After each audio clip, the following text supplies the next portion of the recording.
let's face it, you can't turn on ESPN without hearing the name Victor Wembanyama. I mean, these guys in the media salivate over Victor Wembanyama more than they do LeBron James. And they salivate when LeBron James gets out of bed in the morning. I mean, to say that they are more hyped up over Victor Wembanyama, that's really saying something.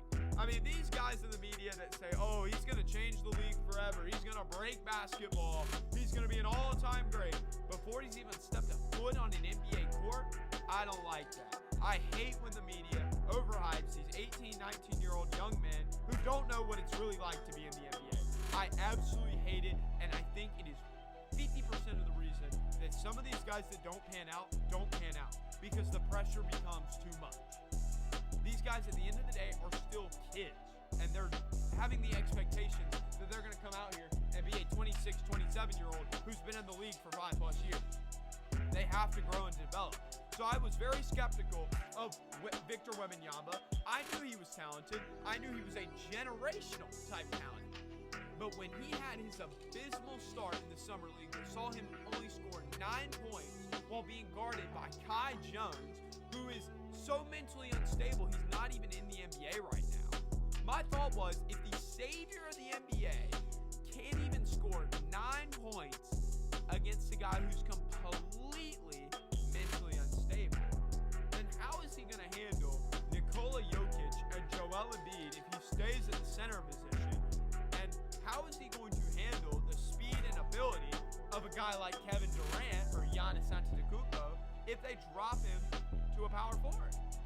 I really was. I was worried about it. And I like Victor Wembanyama. I do. I like Wemby a lot. He seems very down to earth, very humble, and a very likable guy. And I was optimistic of the system that he was in. I've seen San Antonio develop countless prospects before, so I was optimistic. But so far, Victor Wembanyama has looked fantastic. He has met those expectations set by the media, set by fans. He's been great. He's averaged almost 20+ points, but I'm not even going to really look at the stats. The stats are great, but where I'm going to look at is what to me really matters more, which is the eye test. Victor Wembanyama doesn't even look human on an NBA court. On paper, genetically, he should not be able to do what he's able to do. He should not be able to pull up from 30+ feet like it's nothing, like a guard, and then turn around and dunk on someone like with ease. He just shouldn't be able to do that. He's already scored 38 points in a game, his career high against the Phoenix Suns, against Kevin Durant. He makes Kevin Durant look like a dwarf. I mean, it's honestly incredible what Victor Wembanyama's been able to do. Like, I don't want to become ESPN 2.0 over here and just overhype him and then him fall off. I mean, a lot can change. But so far, he's been great. And he's in the perfect situation in San Antonio. Because right now, he can make all the mistakes. San Antonio is not competing for a playoff spot. They are not competing for an NBA championship. Wembanyama can make all the rookie mistakes in the world. It doesn't matter. I mean, the media might get upset. But San Antonio is not going to care. They're just not. They're not going to be concerned. They're not going to be worried.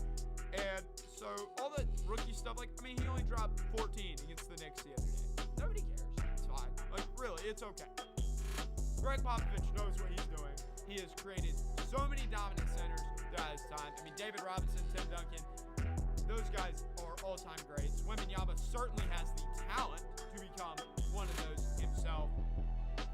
I mean, really, he can do it all. He can dribble, he can shoot, he can pass. He's dangerous inside, outside. He's really like a real-life 2K player. I mean, nobody can stop him. He's going to be winning all the part games.